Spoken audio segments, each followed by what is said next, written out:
The silence of the High Synod was not an absence of sound, but a heavy, suffocating pressure, a physical weight that pressed against the spiraling obsidian pillars and the fragile, distinct minds of the delegates gathered beneath the rotunda of starlight. In the center of the vast amphitheater, suspended in a containment field of weeping gravity, the beacon of the rim pulsed with a rhythm that felt uncomfortably like a dying heart. It was an ancient device, a relic of an era before the grand peace of the Galactic Concordat, and for 3,000 cycles it had remained dormant, a cold artifact of history. Now it screamed. The sound was not audible to the ear but resonated through the neurocortex of every species present, a psychic clawing, a desperate, terrified plea that transcended language and biology. It was the SOS of a dying system, a cry from the edge of the known universe where the light of civilization frayed into the chaotic dark, and it carried with it the distinct, metallic taste of extinction. High Chancellor Valen, whose species had charted the stars when humanity was still striking flint in caves, felt a tremor run through his bioluminescent frills, a physiological betrayal of the fear that had taken root in his dual hearts. He looked out over the sea of delegates, beings of liquid chrome, floating gas sacs, chitinous warriors, and ethereal energy forms, and saw the same dread reflected in every posture, every ripple of light, every shifting shadow. The enemy that had triggered the beacon was the Hollow, a voracious, non-sentient tide of biological negation that did not conquer but simply erased. "The calculation is complete," intoned the primary algorithmic mind of the Krell, a massive, hovering construct of brass and logic crystal that dominated the eastern sector of the hall. Its voice was a harmonious chord of synthetic vibrations, devoid of empathy yet heavy with grim certainty. "The sector in question is already lost. The rate of the Hollow's expansion exceeds our fleet's mobilization capacity by a factor that renders intervention mathematically futile. The logical course is quarantine. We must sever the hyperspace lanes, collapse the jump gates, and sacrifice the rim systems to buy the core world's time to fortify. To answer the SOS is to invite the infection into the heart of the Concordat. We must let them die." A ripple of murmurs, sounding like rustling dry leaves and static discharge, moved through the assembly. It was a cruel logic, but the Krell were never wrong in matters of probability. To save the many, the few must be abandoned to the dark. It was the way of the galaxy, the preservation of the high cultures at the expense of the frontiers. But Valen could not simply extinguish the light of hope. He was old, and he remembered the ancient texts that spoke of duties higher than mere survival. He tapped a claw against his podium, the sound ringing out like a gavel of bone. "And what of the old laws?" Valen asked, his voice wheezing but amplified by the acoustics of the chamber to a thundering roll. "The laws that bind us to answer every cry in the dark. If we ignore this signal, we unravel the moral fabric that holds this hegemony together. If we do not fight for the weak, we are no better than the mindless hunger of the Hollow. But I know why you hesitate. It is not just the distance. It is the lack of a weapon. Our fleets are ceremonial, designed for parade and patrol, not for the meat grinder of a war against a swarm that eats stars. We have forgotten how to bleed." He paused, letting the accusation settle over the proud admirals and trade princes who shifted uncomfortably in their gravity sleds. "However, there is another option, a contingency buried in the deepest archives of the founding treaty, a clause that allows us to solicit aid from non-member species in times of existential crisis. Specifically, species classified as Class X Deathworlders." The silence that followed was absolute, terrified, and instantly shattered by an uproar of protest. "You speak of the Terrans," shouted General Zarthon, a warrior of the insected Vexus caste, his mandibles clacking in fury. "You speak of the mad apes of Sol. This is heresy, Valen. They are not a civilization. They are a planetary hazard that learned spaceflight by accident. They breathe oxygen that burns the lungs of half this council. They evolved on a rock with gravity that would crush a Krell processor. They split the atom before they cured their own diseases. They are volatile, aggressive, and their technology is a chaotic amalgamation of explosions and crude kinetics. To invite a Terran warship into our space is to invite a predator into a nursery. They do not understand diplomacy. They understand only escalation. You would unleash a monster to kill a beast, and when the beast is dead, the monster will turn on us." The chamber erupted in agreement. The humans were a terrifying rumor to most, a species that had survived. An evolutionary gauntlet so severe that their very existence was considered a biological paradox. They were known for their chaotic resilience, their terrifying adrenaline, and their ships, hulks of scarred metal that leaked radiation and defied the elegant aesthetics of the Concordat. Valen raised his hand, his eyes closing wearily. "They are dangerous," he admitted, his voice cutting through the din. "They are unpredictable, they are everything you say, but the Hollow does not care about our elegance, it does not care about our high philosophy or our energy shields, it cares only for biomass. The Terrans, they have a concept, a philosophy of their own that defies logic, they call it spite. They fight when they should die, they hold ground that has no value. They protect those who cannot protect themselves, not because it is logical, but because it offends their sense of justice to see the weak devoured. I have already sent the transmission. I have forwarded the SOS to the Sol system. I have invoked the right of the fire." The horror in the room was palpable, a psychic scream of disbelief. Valen had done the unthinkable. He had invited the barbarians to the gate. He had summoned the humans. "The response?" Zarthon hissed, his combat spines bristling. "What was their response, you fool? Did they demand credits, territory, slaves?" Valen looked at the holographic display embedded in his podium. A single line of text, translated from the primitive binary-heavy language of the humans, burned in amber light. He read it aloud, and the words hung in the air like a judgment. Their response was 3 words: "On our way." The waiting was the worst part. The Synod remained in session, trapped in the rotunda as the long-range sensors tracked the encroaching darkness of the Hollow. The enemy was not a fleet of ships, but a biological cloud, a swarm of millions of void-born organisms that stripped planets of atmosphere and water, leaving only dry husks. It was hours away from the relay station where the Synod was gathered, a station that served as the diplomatic heart of the sector. The Concordat fleets were forming a defensive line, but it was a pathetic display. Elegant, teardrop-shaped vessels of white ceramic and blue light, beautiful and fragile. They fired beams of coherent light that dissipated against the thick ablative carapaces of the hollow swarms. The reports coming in were catastrophic. The outer perimeter had dissolved in minutes.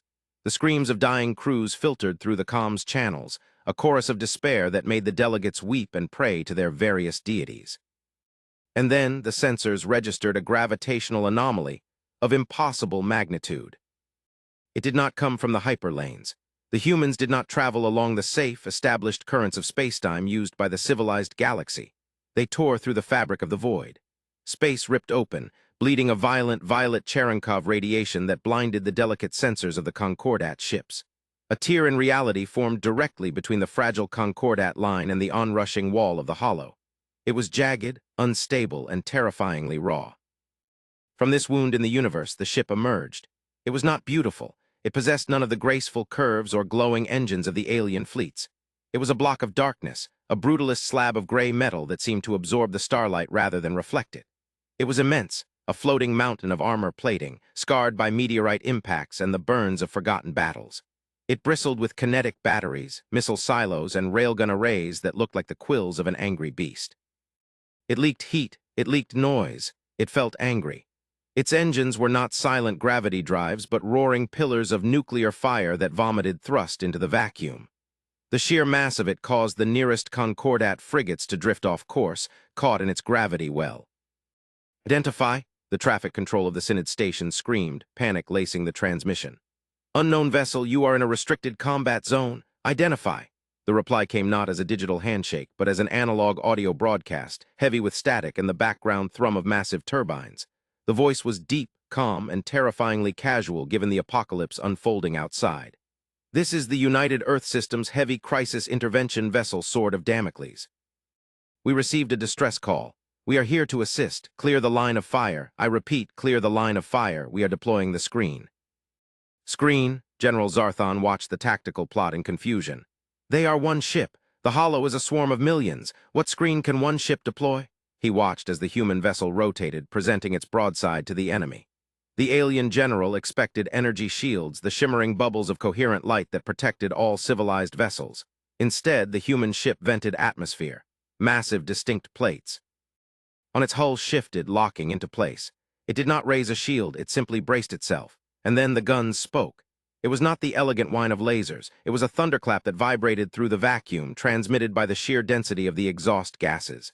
Thousands of projectiles, solid slugs of tungsten and depleted uranium, accelerated to a fraction of the speed of light, erupted from the Sword of Damocles. It was a wall of metal, a kinetic storm. The front line of the Hollow swarm didn't just break, it evaporated. The physics were brutal and simple, mass times acceleration. The human ship wasn't fighting with finesse, it was fighting with mathematics and rage. The hollow swarm reacted with a hive-mind intelligence, shifting its focus from the fragile Concordat fleet to this new, hard obstacle. They swarmed the human ship, millions of biodrones slamming into its hull. The delegates in the Synod gasped, waiting for the explosion, waiting for the human ship to crumple like tin. But the sword of Damocles did not crumple. It shuddered, took the hits, and kept firing. Flares of point-defense cannons lit up its hull like a localized supernova. It was brawling. It was a style of warfare the galaxy had not seen in 10,000 years, attrition. The humans were trading armor for kills. "They are insane," whispered a delegate from the aquatic ool species, their gills fluttering in distress. "They are letting the enemy touch them. They are absorbing the impacts. How can any living crew survive such violence? They must be monsters." Inside the sword of Damocles, the atmosphere was not one of monstrous rage, but of eerie, disciplined calm. The bridge was a cavernous space, not bright and white like the alien command centers, but dim, lit by the red glow of tactical displays and the amber warning lights of damage control. Commander Vance sat in the center chair. He was a small man by human standards, balding, with spectacles perched on his nose and a mug of lukewarm coffee in his hand. He did not look like a warrior. He looked like an accountant. Around him, the crew worked with a precision that bordered on the mechanical. "Impact on Deck 7, armor holding at 40%, reported the tactical officer, a woman with a cybernetic eye that whirred softly. "Hull integrity breach in Sector 4, auto sealants deploying, casualty reports coming in, medical teams dispatched." "Steady," Vance said, his voice barely rising above the hum of the air recyclers. "Rotate the port batteries. Let's give them a fresh side of armor to chew on. Engineering, how's the core temp?" "Hot, Commander. We're running the reactor at redline to power the railguns. If we push it harder, we'll melt the heat sinks." "Push it," Vance said, taking a sip of his coffee. "We didn't come all this way to watch the neighbors get eaten. Fire control, target the central biomass cluster. Solution. Locked." "Send it." The ship shuddered violently as the main spinal cannon fired. It was a weapon the size of a skyscraper, a magnetic accelerator that fired a slug the size of a shuttlecraft. The projectile smashed through the center of the hollow swarm, creating a shockwave of kinetic energy that shattered the biological cohesion of the enemy fleet. Back in the Synod, Valen watched the impossible unfold. The single human ship was holding back the tide. It was burning, bleeding atmosphere and debris, but it stood like a rock in a river. "They are winning," he whispered. "By the stars, they are winning." But Zarthon shook his head, his eyes narrowing. "No, look at the readings. They are taking too much damage. Their armor is failing. They are sacrificing themselves. Why, for us? They do not know us. We called them monsters. We shunned them for centuries. Why do they die for us?" This was the question that permeated the chamber, silencing the fear and replacing it with a profound, uncomfortable confusion. The aliens understood trade, they understood treaties, they understood mutual benefit. They did not understand this unilateral sacrifice. It defied the laws of evolutionary self-interest. The battle raged for 3 standard hours. The sword of Damocles was a wreck. Fires burned openly on its hull, fueled by venting oxygen. Its guns were falling silent one by one. But the hollow was broken. The spinal shot had killed the synapse leader of the swarm, and the remaining biodrones were scattering, listless and confused, easy pickings for the emboldened Concordat fleet which had finally moved in to mop up. The human ship drifted, listing to the side, surrounded by a cloud of its own debris and the corpses of its enemies. The silence returned to the Synod, but this time it was a reverent, horrified silence. "Open a channel," Valen commanded. We must thank them. We must know if anyone is left alive." The screen flickered to life. The bridge of the sword of Damocles was filled with smoke. Sparks showered from the ceiling. Medical teams were visible in the background, carrying wounded on stretchers. Commander Vance was still in his chair, though he was bleeding from a cut on his forehead and his glasses were cracked. He looked exhausted, human, and fragile. He wiped the blood from his eye and looked at the camera. He didn't look like a conqueror. He looked like a man who had just finished a very long, very bad shift at work. "This is Vance," he said, his voice raspy. "Target neutralized. You guys okay over there? We saw the station shields flicker. Hope nobody got banged up." The casual concern stunned the Synod. Valen stepped forward, his robes trailing on the obsidian floor. "Commander Vance, you saved us. You have suffered catastrophic damage. Your ship is ruined. Your crew, the loss of life." Valen couldn't finish. The concept of such loss was overwhelming. Vance shrugged, a gesture of confusing nonchalance. "Paint's scratched, sure. We'll buff it out. We lost good people today, yeah, that's the job, but you sent the SOS. The code was civilians in imminent threat. We don't ignore that code. Never have, never will." "But why?" asked Zarthon, stepping into the transmission field. "We are not your allies. We labeled you Deathworlders. We isolated you. We fear you. Why risk your existence for those who despise you?" Vance looked at the alien general, and for a moment the steel in his eyes softened into something profound and ancient. "You call us Deathworlders because we come from a world that tries to kill us every day. Volcanoes, hurricanes, viruses, predators. You think that makes us hard. It does, but it taught us something else. When the world is trying to kill you, the only thing that matters is the person standing next to you. We learned that life is rare, life is fragile. And because we are the ones who can survive the fire, it's our job to stand in it so others don't have to. We don't fight because we hate what is in front of us, General. We fight because we love what is behind us." The transmission cut as the human ship began to initiate repair protocols, but the words hung in the Synod chamber, heavier than the silence had ever been. The monsters were not monsters. They were guardians. They were the shield that the civilized galaxy had been too arrogant to forge. In the days that followed, the Sword of Damocles remained in orbit undergoing repairs. The Synod, for the first time in its history, opened its docks to a human vessel. The cultural exchange that followed was awkward, tense, and transformative. The aliens expected the humans to be brutes, rowdy, and violent. Instead, they found a crew of engineers, doctors, and philosophers. They watched as the humans mourned their dead, not with rage, but with songs and silence. They watched as the human engineers shared technology, not weapons, but medical scanners, disaster relief protocols, and atmospheric scrubbers. The dangerous ship was revealed to be a floating city of utility. It had weapons, yes, terrible weapons, but 80% of its internal volume was dedicated to hydroponics, hospitals, and fabrication bays. It was a ship designed to save civilizations, not just destroy enemies. Valen requested a personal audience with Vance. He was transported to the human ship, walking through the corridors of gray steel. He noticed the smell, ozone, coffee, and machine oil. It was gritty, but it felt alive in a way the sterile halls of the Synod never did. He found Vance in the observation deck, looking down at the purple bruising of the nebula where the hollow had emerged.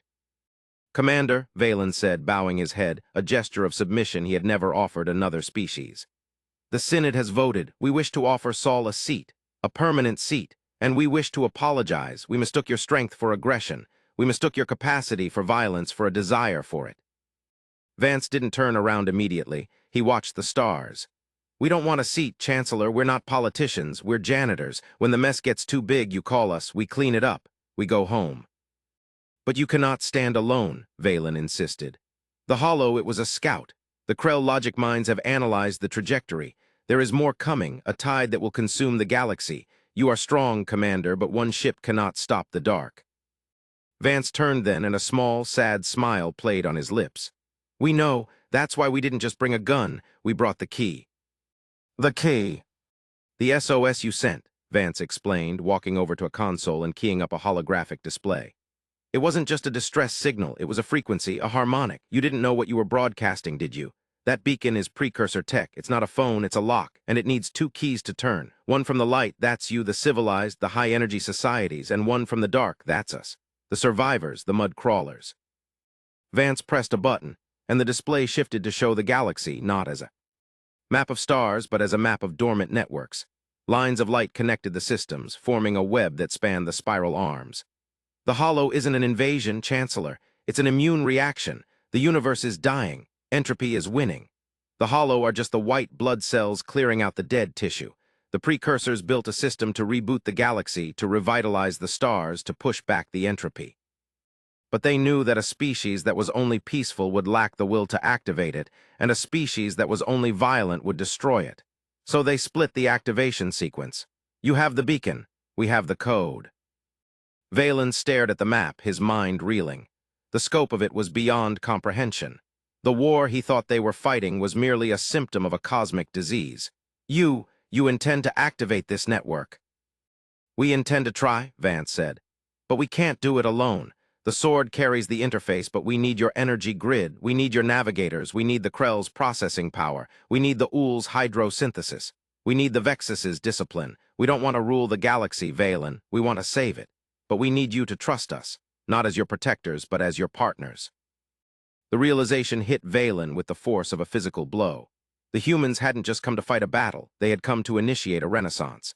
The dangerous ship was an ark. It carried the seed of a new age. The fear he had felt for the Deathworlders evaporated, replaced by a sense of awe. They were the counterbalance. In a galaxy of light and fragile glass, they were the iron and the stone, and the glass needed the stone to build a foundation. "The Synod will fear this," Valen said softly. "They will fear the change. They will fear the power you hold." "Let them fear," Vance said, his voice hardening again. "Fear keeps you sharp. Fear keeps you alive, but tell them this: the Hollow is coming back, and this time it won't be a swarm, it will be the silence. We can either face it together, flawed and messy and scared, or we can die alone in our perfect, separate rooms. Your call, Chancellor." The final act of the drama played out not on a battlefield, but in the council chamber. Valen stood before the assembly, the human commander by his side. The debate was furious. The Krell argued that the risk of activating the precursor network was statistically ruinous. The Vexus argued that trusting humans with such power was suicide. But Valen spoke of the sword of Damocles. He spoke of the ship that bled. He spoke of the crew that died for strangers. He spoke of the balance between the light and the dark. And slowly, painfully, the consensus shifted. Integration began. It was a massive undertaking. The sword of Damocles docked with the Synod station, physically connecting its rough, scarred hull with the sleek, crystalline spires of the alien city. Cables the size of trains were run between the vessels. It was a visual metaphor for the new alliance. The ugly and the beautiful, the brutal and the elegant, fused together. When the activation sequence began, the entire station vibrated. The beacon pulsed, not with a cry for help, but with a command. The signal shot out, faster than light, racing along the ancient pathways the precursors had laid down. Across the galaxy, dormant megastructures awoke. Dyson rings around dying stars flared to life, pumping fresh fusion plasma into cooling suns. Atmosphere processors on dead worlds began to churn, seeding clouds and rain. The network came alive, a lattice of golden light that pushed back the creeping shadows of the void. And at the edge of the rim, the Hollow recoiled. The entropy they fed upon was being reversed. The universe was healing. The swarm dissolved, its purpose negated by the surge of renewal. Valen and Vance stood on the observation deck of the station, watching the galaxy light up. It was the most beautiful thing either of them had ever seen. The war-dangerous ship had not fired a shot in the final moment. It had simply acted as the spark plug for an engine of creation. "It is magnificent," Valen whispered. "We have bought a future." "We bought a chance," Vance corrected, leaning against the railing. "The machine is running now, but we have to maintain it. That means you and us. We're stuck together now, Valen, no more isolation. The Deathworlders and the Highborn, it's going to be a messy marriage." "Perhaps," Valen said, looking at the human. "But perhaps that is what the galaxy needed. A little mess, a little chaos, a little humanity." The story of the SOS did not end with the battle. It began there. The humans, the feared monsters of Saul, became the engineers of the new age. They did not conquer the galaxy, they fixed it. They brought their chaotic energy, their loud music, their dangerous sports, and their stubborn refusal to accept the impossible, and they injected it into the stagnant veins of the hegemony. The SWR. D of Damocles was eventually decommissioned, its guns silenced, and turned into a museum. A monument to the day the darkness answered the call and brought the light with it. The galaxy had learned a vital lesson. Do not fear the shadow that comes to answer your scream. Fear the silence that follows if no one answers at all. And in the great councils of the future, when a crisis arose, when the odds were impossible, when the math said die, the first motion was always the same: call the Earth. Send for the insane ones. We need a miracle, and they are the only ones crazy enough to deliver it. The unification was not without its friction. There were brawls in spaceport bars between human marines and Vexus warriors, which usually ended in confused friendships forged over shared scars. There were diplomatic incidents where human bluntness shattered centuries of etiquette, which usually resulted in faster, more honest treaties. The galaxy became louder, more dangerous, but undeniably more alive. The dangerous ship had delivered its payload, and the explosion was not of destruction, but of life, vibrant, screaming, fighting, enduring life.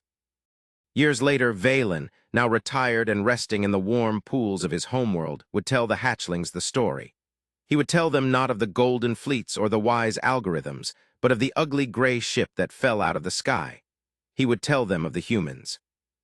"They are the storm," he would say, his eyes misting with memory. "And sometimes, my children, you need the storm to wash the world clean." The signal fades, but the connection remains. The SOS was answered. The Deathworlders came, and the galaxy was never the same again. It was better, it was whole, it was human.